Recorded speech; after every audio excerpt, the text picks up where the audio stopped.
Hello दोस्तों, Vishnu study YouTube channel में आपका स्वागत है। यदि आप क्लास 12th में हैं और आपको बायोलॉजी का एग्ज़ाम देना है तो ये वीडियो आपके लिए बहुत ही इन्फॉर्मेटिव और इम्पॉर्टेंट होने वाला है।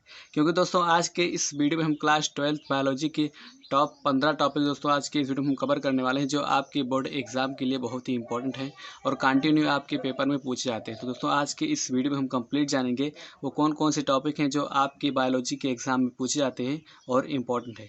तो चलिए दोस्तों, बिना टाइम वेस्ट किए हम वीडियो को शुरू करते हैं। दोस्तों आज के इस वीडियो में हम क्लास 12th के जीव विज्ञान के सबसे महत्वपूर्ण दोस्तों प्रश्नों को कवर करेंगे, जो कि दोस्तों आपके बोर्ड एग्जाम 2022 के लिए बहुत ही इंपॉर्टेंट हैं। और सबसे महत्वपूर्ण टॉपिक वो कौन से हैं जिनको आज के इस वीडियो में कवर किया गया है दोस्तों, वो महत्वपूर्ण टॉपिक हैं 15 टॉपिक। और परीक्षा में लगातार पूछे जाने वाले दोस्तों ये प्रश्न हैं जो कि आपके बोर्ड एग्जाम में कंटिन्यू पूछे जाते हैं। तो चलिए दोस्तों जानते हैं कि वो महत्वपूर्ण प्रश्न कौन से हैं और किस तरह पूछे जाते हैं। दोस्तों हमारा सबसे पहला प्रश्न है जो कि बहुत ही इंपॉर्टेंट है। दोस्तों मैंने सीरियल वाइज को कवर किया है। जैसे कि हमारा पहला प्रश्न है कि दोहरा निषेचन किसे कहते हैं। दोस्तों ये 2 नंबर का आपके बोर्ड एग्जाम में पूछा जाता है, दोस्तों कंटिन्यू आपके बोर्ड एग्जाम में पूछा गया है। तो आपको दोहरा निषेचन किसे कहते हैं इसको दोस्तों तैयार कर लेना है। उसके बाद दोस्तों हमारा दूसरा प्रश्न है कि बहुभ्रूणता क्या है, समझाइए। दोस्तों इस पर आपको टिप्पणी लिखने की आती है जो कि 3 नंबर की आती है। दोस्तों ये भी जो टॉपिक है आपके बोर्ड एग्जाम में पूछा गया है, इसलिए ये भी बहुत ही इंपॉर्टेंट है। आप इसको भी अच्छे से तैयार कर लीजिएगा। उसके बाद दोस्तों आपका तीसरा प्रश्न ये आता है, तीसरा टॉपिक है कि नर एवं मादा जनन तंत्र का सचित्र वर्णन।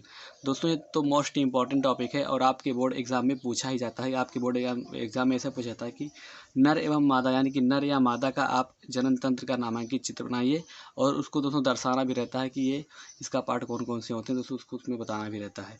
तो दोस्तों ये टॉपिक आपके लिए बहुत ही इंपॉर्टेंट है। एंड हमारा अगला टॉपिक है 4 नंबर की अपूर्ण प्रभाविता एवं सहप्रभाविता। दोस्तों अपूर्ण प्रभाविता क्या है एवं सहप्रभाविता क्या है, दोस्तों ये भी आपके बोर्ड एग्जाम में बहुत पूछा जाता है, बहुत बार ही पूछा गया है, इसलिए आप इसको भी इन दोनों को तैयार कर लीजिएगा बहुत ही अच्छे से।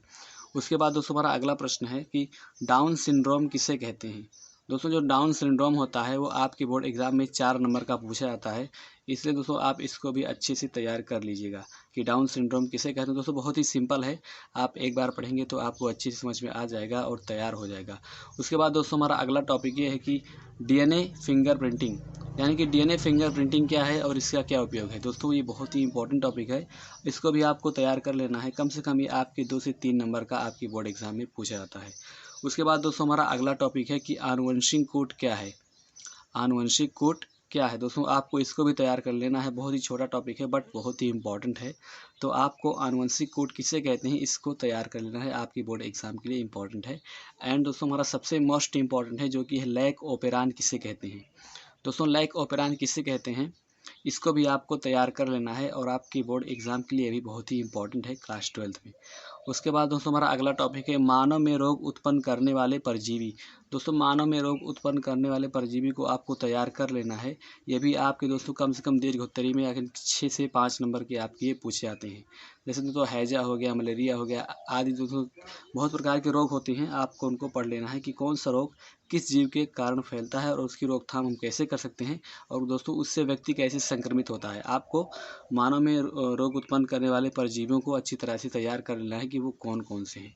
उसके बाद दोस्तों हमारा अगला प्रश्न है कि वाहित मल उपचार पर टिप्पणी लिखिए। दोस्तों आपको वाहित मल उपचार पर टिप्पणी लिखने की आता है, तो ये दोस्तों आपका कम से कम 5 से 6 नंबर का दोस्तों ये भी पूछा जाता है कि वाहित मल उपचार पर टिप्पणी लिखिए। तो दोस्तों आपको वाहित मल उपचार पर दोस्तों एक टिप्पणी तैयार कर लेनी है। कम से कम आपको 1 पेज में इसकी टिप्पणी तैयार कर लेनी है। आपके 5 से दोस्तों 6 नंबर का पूछा जाता है, इसलिए आपको इसको तैयार कर लेना है। बहुत ही इंपॉर्टेंट है, इस बार आने का इसका बहुत ही चांस है। उसके बाद दोस्तों हमारा अगला प्रश्न है कि आनुवंशिक इंजीनियरिंग क्या है। आनुवंशिक इंजीनियरिंग क्या है दोस्तों, आपको इसको भी एक अच्छी तरीके से तैयार कर लेना है। ये भी दोस्तों आपके बोर्ड एग्जाम में कम से कम 4 से 5 बार पूछी जा चुका है एंड इसलिए बहुत ही इंपॉर्टेंट है, आप इसको भी तैयार कर लीजिएगा। उसके बाद दोस्तों हमारा अगला टॉपिक है 12 नंबर की बायोपायरेसिस एवं पेटेंट, यानी कि बायोपायरेसिस एवं पेटेंट क्या है आपको इसको बताना रहता है। दोस्तों आपको इसकी परिभाषा याद कर लेनी है और आपको अपने बोर्ड एग्जाम में लिख देना है। दोस्तों बहुत ही इंपॉर्टेंट है, पेटेंट उतना इंपॉर्टेंट नहीं बट बायोपायरेसिस बहुत ही इंपॉर्टेंट है, आप इसको तैयार कर लीजिएगा। उसके बाद दोस्तों हमारा अगला टॉपिक आता है परजीविता किसे कहते हैं। दोस्तों परजीविता बहुत ही सिंपल है और आप कम से कम दोस्तों इसे 2 मिनट में आसानी से याद कर सकते हैं। दोस्तों बहुत ही छोटा आंसर होता है, इसलिए आपको इस टॉपिक को तैयार कर लेना है कि परजीविता किसे कहते हैं।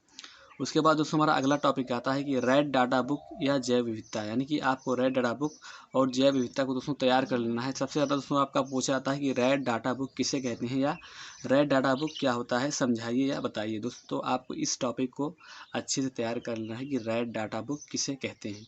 उसके बाद दोस्तों आपको जैव विविधता भी पढ़ लेना है, बहुत ही सिंपल है, आपको आसानी से ये भी याद हो जाएगी। उसके बाद दोस्तों हमारा सबसे इम्पॉर्टेंट और लास्ट टॉपिक है कि संकटग्रस्त जीव किसे कहते हैं, यानी कि संकटग्रस्त जीव क्या है और संकटग्रस्त जीव किसे कहते हैं। दोस्तों बहुत ही इंपॉर्टेंट है एंड आपका ये देर होता है, ये प्रश्न में पूछा जाता है, यानी कि कम से कम आपके बोर्ड एग्जाम में ये 5 से 6 नंबर का पूछा जाता है। इसलिए आपको संकटग्रस्त जीवों को तैयार कर लेना है और अच्छे से इसको प्रिपेयर कर लेना है। इस तरह दोस्तों आपके टॉप 15 टॉपिक कंप्लीट होते हैं जो आपके बोर्ड एग्ज़ाम 2022 के लिए बहुत ही इंपॉर्टेंट हैं और बार बार आपके बोर्ड एग्ज़ाम में पूछे जा चुके हैं। तो दोस्तों यही थे कुछ बोर्ड एग्ज़ाम से आपके रिलेटेड टॉपिक जो आपके बोर्ड एग्ज़ाम में बार बार पूछे जाते हैं एंड दोस्तों आप इसको एक अच्छे तरीके से तैयार कर लीजिएगा। दोस्तों यदि वीडियो और जानकारी अच्छी लगी हो तो वीडियो को लाइक शेयर कर दीजिए और हमारे चैनल को सब्सक्राइब कर दीजिए। दोस्तों आप हमसे टेलीग्राम पर भी ज्वाइन हो सकते हैं, आपको लिंक डिस्क्रिप्शन में मिल जाएगा। दोस्तों यदि वीडियो और जानकारी अच्छी लगी हो तो वीडियो को लाइक ज़रूर करिएगा। आपका इसमें कोई भी डाउट हो या कोई क्वेश्चन हो तो आप नीचे कमेंट बॉक्स में पूछ सकते हैं। मिलते हैं दोस्तों एक न्यू वीडियो में एक न्यू टॉपिक के साथ, तब तक के लिए जय हिंद, वंदे मातरम।